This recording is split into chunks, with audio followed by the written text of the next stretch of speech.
ಕೇಂದ್ರ ಸಚಿವ ಎಚ್.ಡಿ. ಕುಮಾರಸ್ವಾಮಿ ವಿರುದ್ಧ ಎಫ್ಐಆರ್ ರಿಜಿಸ್ಟರ್ ಆಗಿದೆ. ಉದ್ಯಮಿ ವಿಜಯ್ ಟಾಟಾಗೆ ಹಣಕ್ಕೆ ಬೇಡಿಕೆ ಇಟ್ಟಿದ್ರು ಅನ್ನೋ ಆರೋಪದಲ್ಲಿ ಬಿಎನ್ಎಸ್ ಸೆಕ್ಷನ್ 305, 308(2), 351(2) ಈ ಸೆಕ್ಷನ್ಗಳ ಅಡಿಯಲ್ಲಿ ಕೇಂದ್ರ ಸಚಿವ ಎಚ್.ಡಿ. ಕುಮಾರಸ್ವಾಮಿ ವಿರುದ್ಧ ಎಫ್ಐಆರ್ ದಾಖಲಾಗಿದೆ.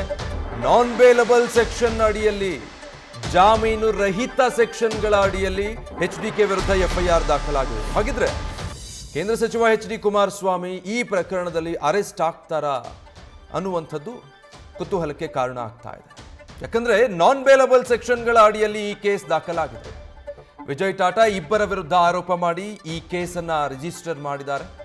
ಆ ಪೈಕಿ ಆ ಪ್ರಕರಣದಲ್ಲಿ ಕೇಂದ್ರ ಸಚಿವ ಎಚ್.ಡಿ. ಕುಮಾರಸ್ವಾಮಿ A2 ಆಗಿದ್ದಾರೆ. ಬಿಎನ್ಎಸ್ ಸೆಕ್ಷನ್ 305, 308(2), 351(2) ಈ ಸೆಕ್ಷನ್ಗಳ ಅಡಿಯಲ್ಲಿ ಕೇಸ್ ದಾಖಲಾಗಿರೋದು. 308 ಬಿಎನ್ಎಸ್ ಸೆಕ್ಷನ್ ಅಂದ್ರೆ ಸುಲಿಗೆ ಆರೋಪದ ಪ್ರಕರಣ ಅಂತ ಬರುತ್ತೆ. ಸೊ ಇದು ನಾನ್ ಬೇಲಬಲ್ ಸೆಕ್ಷನ್ ಆಗಿರೋದ್ರಿಂದ ಬಂಧನ ಮಾಡಬಹುದು, ಬಂಧನ ಮಾಡೋದಕ್ಕೆ ಅವಕಾಶ ಇರುತ್ತೆ.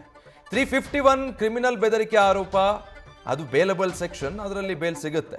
ಸೊ ಈ ಸೆಕ್ಷನ್ ಅಡಿಯಲ್ಲಿ 2 ವರ್ಷದ ತನಕ ಶಿಕ್ಷೆ ವಿಧಿಸಬಹುದಾಗಿರುತ್ತೆ. ಇನ್ನು 305 ಸಮಾನ ಉದ್ದೇಶ ಹೊಂದಿರುವಂತಹ ಇಬ್ಬರು ಆರೋಪಿಗಳು ಅನ್ನುವಂತಹ ಸೆಕ್ಷನ್, ಅದು ಬಿಎನ್ಎಸ್ನ ಅಡಿ ಪ್ರಕರಣ ದಾಖಲಾಗಿರೋ ಹಿನ್ನೆಲೆ ನೇರವಾಗಿ ಬಂಧನ ಮಾಡುವಂಥದ್ದು ಸಾಧ್ಯ ಇಲ್ಲ. ಮೊದಲು 7 ದಿನಗಳಲ್ಲಿ ವಿಚಾರಣೆಗೆ ನೋಟಿಸ್ ಕೊಡಬೇಕಾಗತ್ತೆ.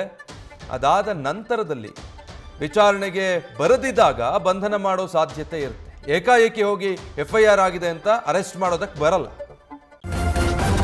ನ್ಯೂಸ್ ಫಸ್ಟ್ ನಿರ್ಭೀತಿಯಿಂದ ನಿಮ್ಮ ಪರವಾಗಿ.